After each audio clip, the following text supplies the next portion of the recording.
माहौल हो गया है हमारे देश में। बड़े अफसोस की बात है कि हमारी खामोशी को हमारी कमजोरी समझी जा रही, लेकिन ये जो सांप है, वो सांप को पनपने किसने दिया? ये आज जो सांप डसने की कोशिश कर रहा है, उसको ताकत, उसको दूध किसने पिलाया? उसको दूध आप लोगों ने ही पिलाया। आपके ही कीमती वोटों से वो आमदार बना। आप लोगों को पागल बना बना कर, अपना हमदर्द बता बता कर आपका वोट लिया। लेकिन आज जब इसको आपकी जरूरत नहीं है, तो ये आज आप लोग के खिलाफ ऐसा जहर उगर रहा है। लेकिन इसको ये मालूम नहीं है कि जहरीले सांप का असर, मंगूस जानते हैं? मंगूस पे नहीं होता है। और नेवला सांप की क्या हालत करता है वो भी मालूम होंगे आप लोग को।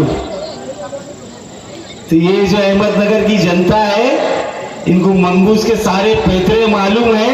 तेरे सांप का इनके ऊपर कोई असर भी नहीं होने वाला। और ये जो सांप का हशर करता है मंगूस, इंशाअल्लाह ये औरंगाबाद की जनता 2029 में जब ये वापस आप लोग के बीच में इलेक्शन लड़ने के लिए आएगा, तो आप लोग आज ये वादा करिए, आज ये कसम खाइए कि इंशाअल्लाह वोटों की मशीन में आप लोग ऐसा संग्राम लेके आएंगे, ऐसा संग्राम लेके आएंगे इंशाअल्लाह कि वो संग्राम के सामने दूसरा कोई संग्राम टिकेगा नहीं, अल्लाह ने चाहते। आज इस मंच से मैं दादा को भी एक मैसेज देना चाहता हूं। दादा, आप तो हमारे हमदर्द थे, बताते थे ऐसे। मैं आपको ये फोरकास्ट देके जा रहा हूं कि 2029 में जब इलेक्शन होगा, तो ये जो विषारी सांप है आपकी पार्टी से इस बार इलेक्शन नहीं लड़ेगा। ये अपना पाला बदली करने वाला है।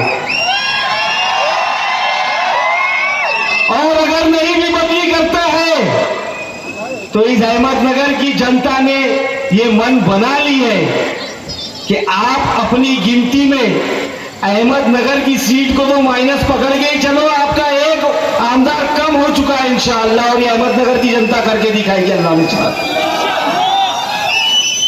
आज महाराष्ट्र में आप देख रहे होंगे 3-4 पिट्टों को काम दिया गया है जहर उगलने का। कौन कौन है? एक वो नेपाली है, नेपाली। एक तोतला है, तोतला। एक मंगलसूत्र चोर है, और चौथा यहां वाला है। यहां वाले का तो जवाब दे दिए। अब असद साहब को लेकर हम लोग कोकन भी जाएंगे इंशाअल्लाह, वो नेपाली का हिसाब बराबर करने के लिए। वो मंगलसूत्र चोर यहाँ आजू बाजू का ही है ना कहीं का, वहां भी जाएंगे। और वो तोते को जवाब देके फायदा नहीं है, क्या बोलता है समझ में नहीं आता, तो उसको गड़बड़ आने को उसके लिए इम्तियाज जलील साहब के पास वीडियो है, वो वीडियो चला देंगे, वायरल कर देंगे, इंशाल्लाह इसे बदनाम हो जाएगा। तो बस मैं आप सबसे यही बोलना चाहता हूं कि वक्त आ चुका है कि कौन अपना है कौन पराया है उसको समझने का। कौन आप लोग का इस्तेमाल करता है, कौन आपको अपनी वोट बैंक समझता है, कौन आपको लॉलीपॉप देता है, और कौन आपके हक के लिए आवाज उठाता है।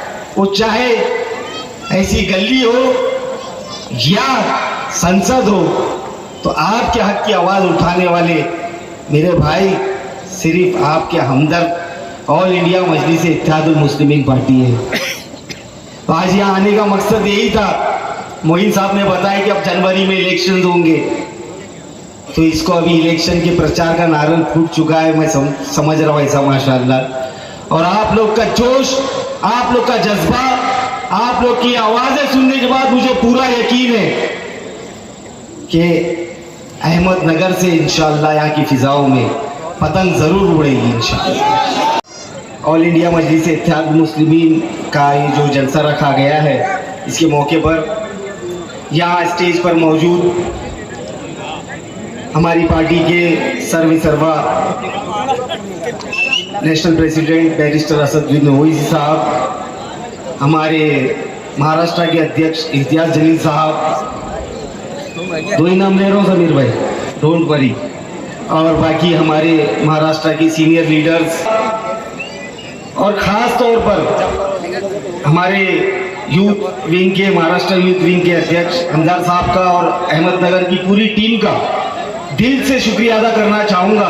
दिली ख्वाहिश थी, और वो ख्वाहिश इसके लिए थी क्योंकि फारूक शाब्दी फेमस है किसी का उधार रखने के लिए नहीं, हिसाब बराबर करता है फारूक शाब्दी। तो किसी का कर्जा था मेरे ऊपर, इस अहमदनगर वाले का कर्जा था, तो मैं सोच रहा था अल्लाह जल्द से जल्द वो दिन दिखा दे कि मैं उसका कर्जा उतार दूं। तो ये अहमदनगर की आवाम ने और यहाँ की टीम ने आज वो मौका दिया है माशाल्लाह। तो आप सबको तो ये मालूम होगा कि हमारे इस अहमदनगर में एक जहरीला सांप है ना?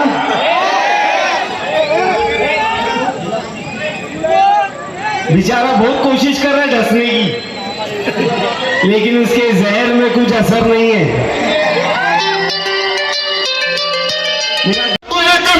कि रसूलुल्लाह सल्लल्लाहु अलैहि वसल्लम की शान रिसालत को मुस्ताकी की और रंगोली बनाए, तो क्या कसूर था अहमदनगर के गयूर जालों का, जिन्होंने रसूलुल्लाह सल्लल्लाहु अलैहि वसल्लम की बेहरमती पर रास्ते पे निकलकर जमहूरी दायरे में जिन्हें आइन ने इख्तियार दिया है, वहां पर हमने, हमारे नौजवानों ने एहतजाज किया।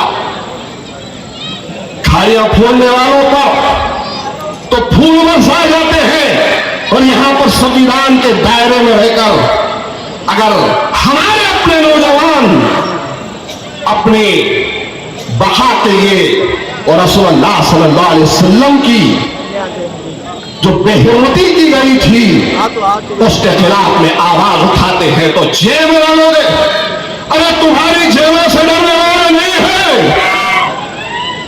तुम जेल में डालो, तुम गोली चलाओ, हमारे सीने और हमारे सर आज तक आपके सामने कभी ना झुके थे ना झुकेंगे। अल्हम्दुलिल्लाह जेल में जाने के बाद भी हौसले अभी भी जिंदा है, और आपके सामने आकर मजलिस इत्तेहाद और मुस्लिमीन के सिपाहियों ने यह बता दिया कि तुम हमें जेल में भी डालोगे तो हम डरने वाली कौम नहीं है, हम घबराने वाली कौम नहीं है कि रसूलुल्लाह सल्लल्लाहु अलैहि वसल्लम की शान में हम मिल जाएंगे, खत्म हो जाएंगे, सराय सिरों पे गोलियां करेंगे, लेकिन हम झुकेंगे नहीं। वो मर्द नहीं जो डर जाए हालात के खूनी मंजर से, वो मर्द नहीं जो डर जाए हालात के खूनी मंजर से। जिस हाल में जीना मुश्किल हो उस हाल में जीना मर्दी है। हमारे जिस जख्मों से चूर सही तुम अपने शिकस्ता तीर गिनो, खुद अहले तिरकश बोलेंगे ये बाजी किसने हारी है, ये बाजी हक की बाजी है, ये बाजी तुम ही हारोगे। घर घर से मुजाहिद निकलेगा, घर घर से मुजाहिद निकलेगा, तुम कितने मुजाहिद मारोगे।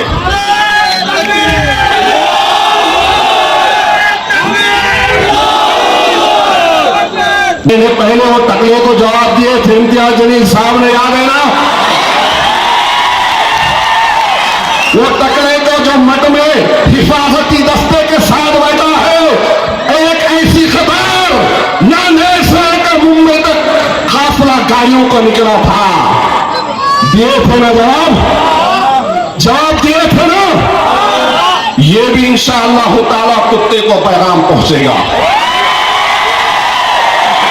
इसको भी जवाब मिलेगा। लेकिन साबित कदम रहो, मत डरो दुनिया की इन बातिल ताकतों से, मत डरो इन खाकी और खादी वर्दी वालों से, डटे रहो, जमे रहो, अल्लाह की मदद आएगी इंशाअल्लाह ताला। और तुम्हारे हौसलों को बुलंद करने के लिए किसी और की हमें जरूरत नहीं है, हमारी अपनी जमात काफी है, हमारा अपना लीडर काफी है, जो वहां पर भी अकेला तना फैल कर दिल्ली के अंदर की फटी रह जाती है।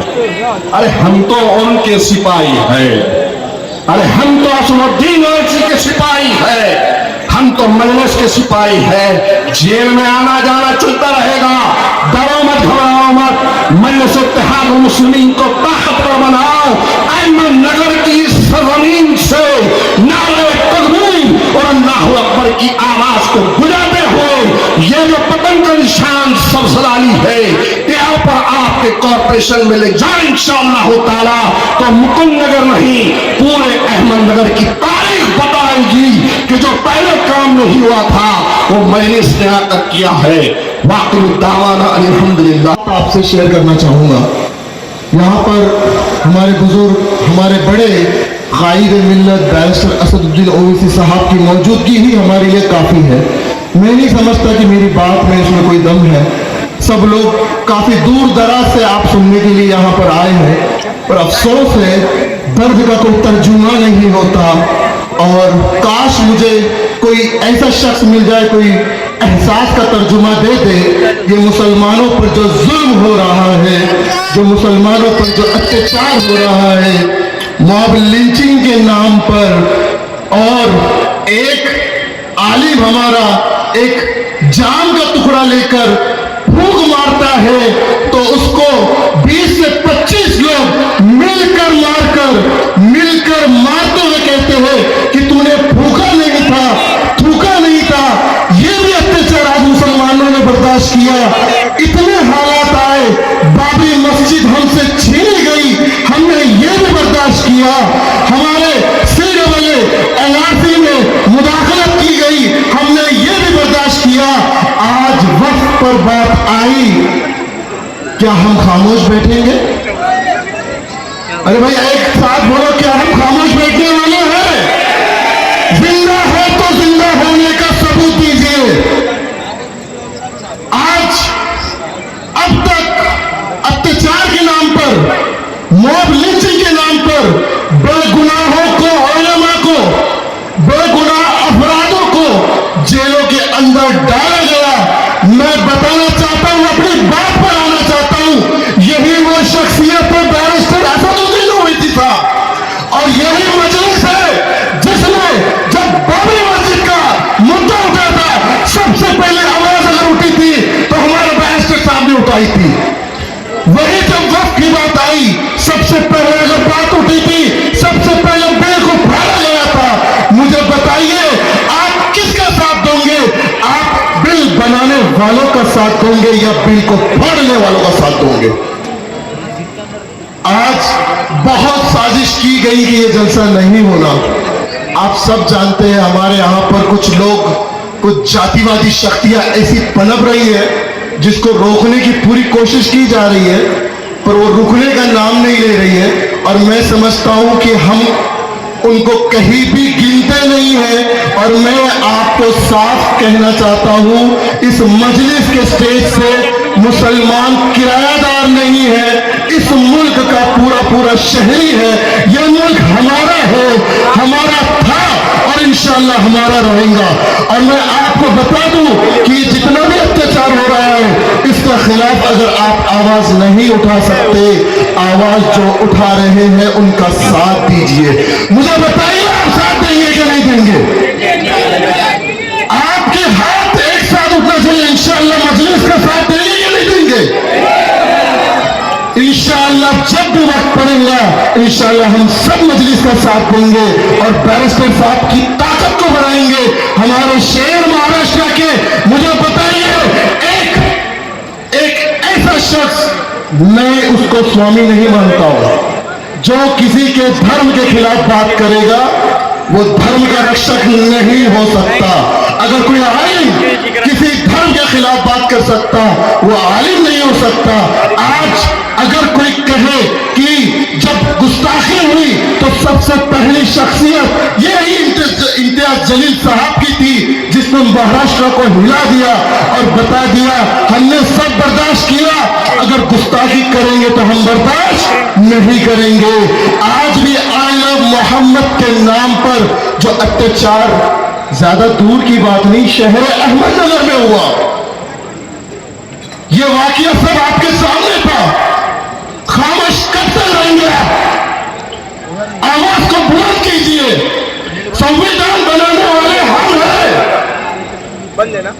संविधान हमने दिया इस मुल्क को।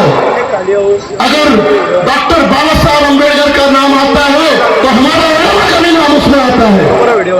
और मैं समझता हूं 57,000 उलमा इकराम ने इस देश की आजादी के लिए अपनी जानों को काट दिया। जब वक्त पड़ा गुलिस्तान पर तो खूब हमने दिया, जब आई बाहर तो कहते हैं तेरा काम नहीं। कहूंगा कि बाबा ये भूखे वाली आकर जय शिवराय कैसे बोल रही है।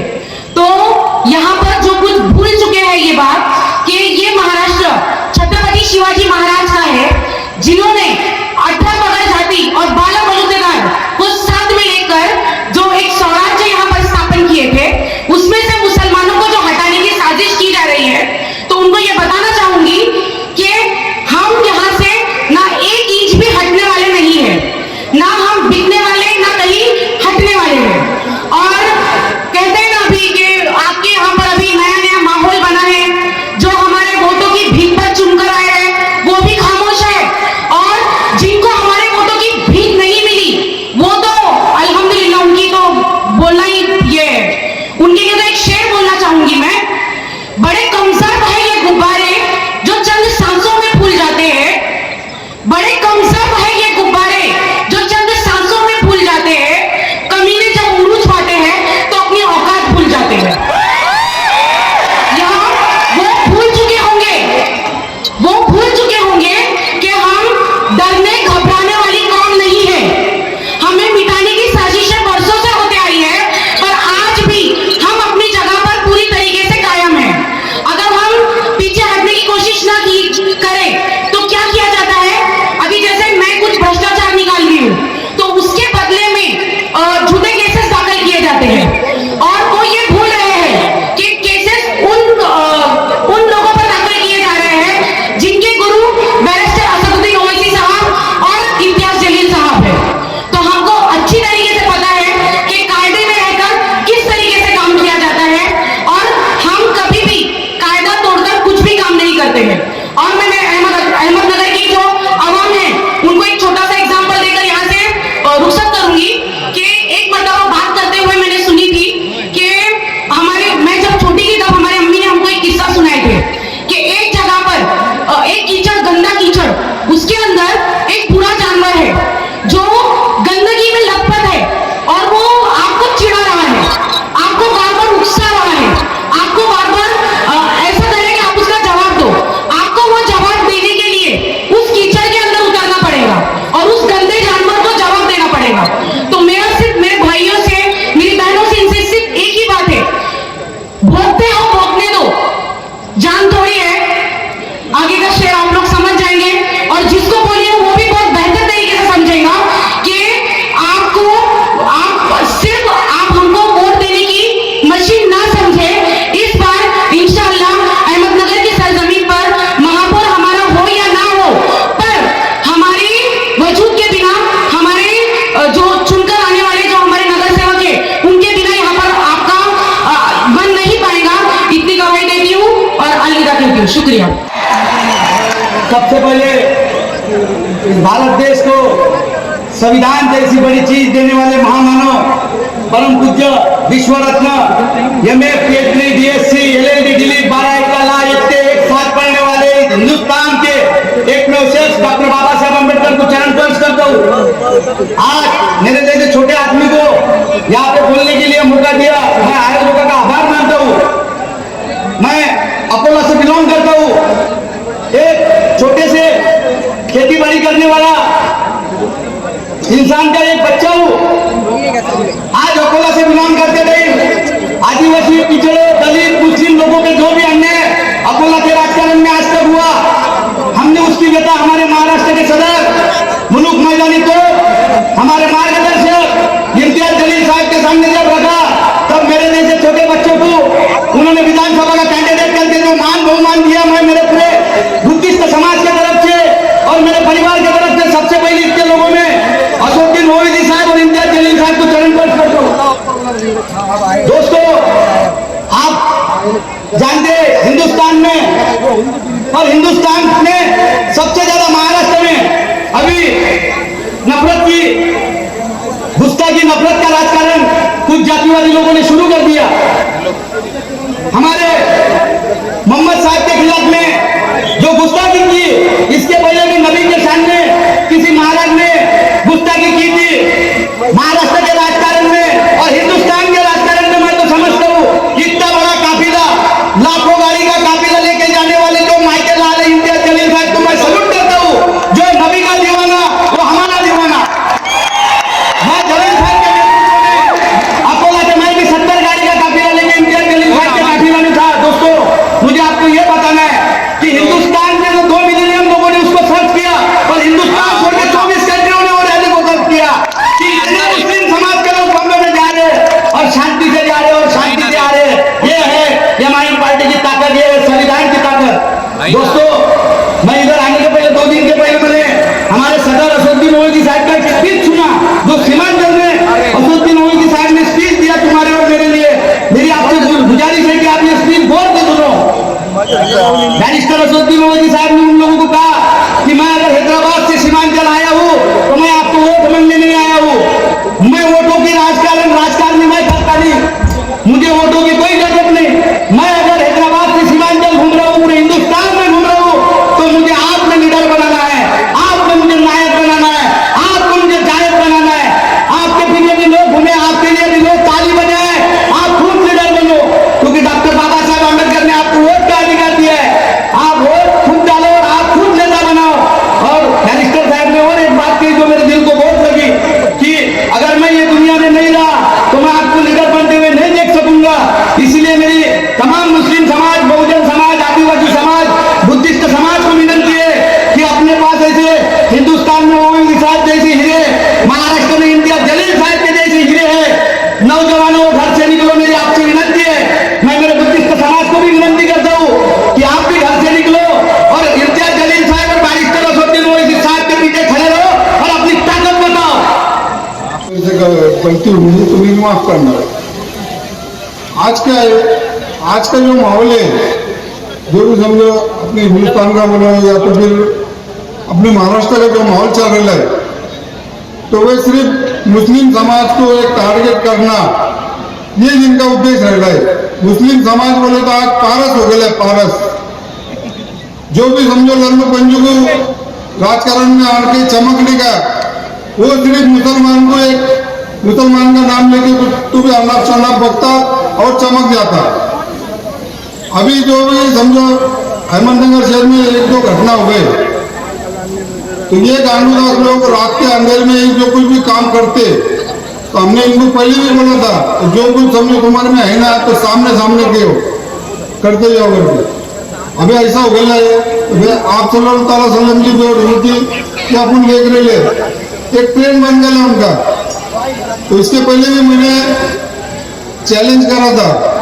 आज भी समझो नेशनल लेवल के कुछ पत्रकार है, अभी नेशनल टीवी के अपने स्थानीय पत्रकार है, तो मैं आज भी उनको वो चैलेंज करता कि भाई हम डिबेट के लिए आपको तैयार रहेंगे कभी भी, तो हमको कभी भी बोलो, हम डिबेट के लिए तैयार है। ये जो हराम के औलाद है, ये जो नाजायज औलाद है,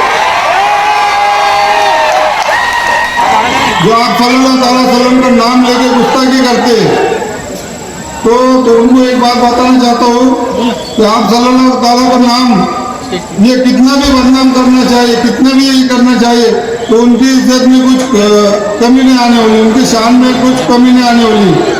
और जब भी तुमको ऐसा लगा कि भाई हमको डिबेट करना है, हम नेशनल टीवी के ऊपर तुम्हारे जो भी रहेंगे गुरु महाराज जो भी रहेंगे, तो हम नेशनल टीवी के ऊपर डिबेट करने को तैयार है, लाइव करने को तैयार है। हम ये बहुत बार हो चुका, हर टाइम में हम गुस्ताखी सुन रहे हैं, आज हमारे बर्दाश्त के बाहर हो रही है गुस्ताखी। तो हम वापस एक बार बोलना चाहता हूँ मैं कि भाई हम नेशनल लेवल पे आपके साथ डिबेट करने को तैयार है। जिसको भी खुजली रहेंगी अपने अपने तरीके से गुरु, उन्होंने अपने अपने गुरु लेके आना और हमारे साथ डिबेट करने को हम तैयार है। वही बात समझो है, अभी मैं यादवनगर से होगी, जब भी कोई भाग में इसमें आया, पहले वार्ड था, अभी प्रभाव हो गया, तो मैंने मेरा वार्ड जाके देखो, अभी जब ये प्रवास में भी जुड़ा, जाके मेरे काम देखो।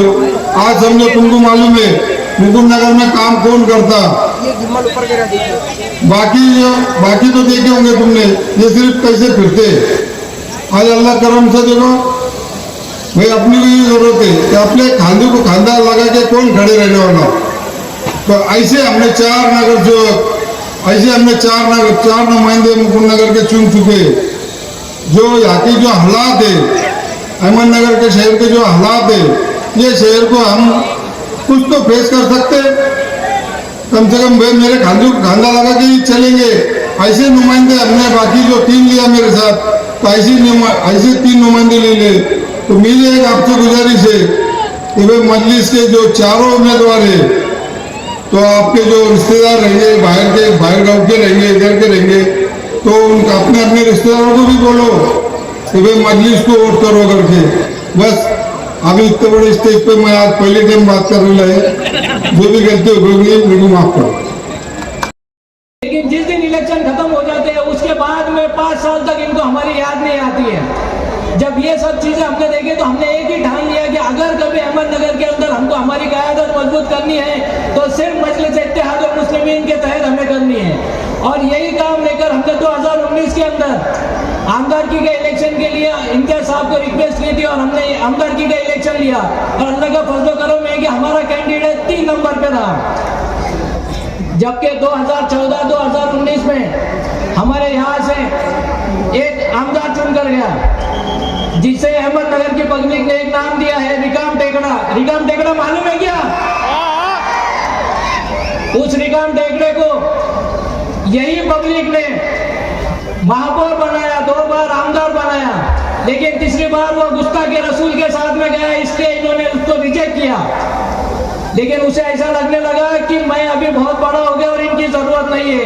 लेकिन याद रखो, हर वक्त में यही समाज था जो उसको सर पे लेके नाचता था, उसके लिए जिंदाबाद के नारे लगाता था।